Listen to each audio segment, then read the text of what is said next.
Ang mabuting balita ng Panginoon ayon kay San Mateo. Noong sandaling iyon, lumapit kay Jesus ang mga alagad at nagtanong, "Sino po ang pinakadakila sa kaharian ng langit?"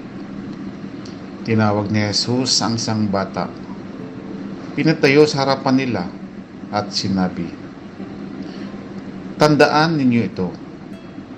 Kapag hindi kayo nagbago at tumulad sa mga bata, hindi kayo mabibilang sa mga pinagaharian ng Diyos. Ang sinumang nagpapakababa na gaya ng batang ito ay siyang pinakadakila sa mga pinagaharian ng Diyos. Ang sinumang tumatanggap sa isang batang ganito dahil sa akin ay ako ang tinatanggap. Ingatan ninyo na huwag kang makin ang isa sa maliliit nito. Sinasabi ko sa inyo, sa langit, ang kanilang mga anghel ay lagi nasa harapan ng aking Ama." Ang mabuting balita ng Panginoon.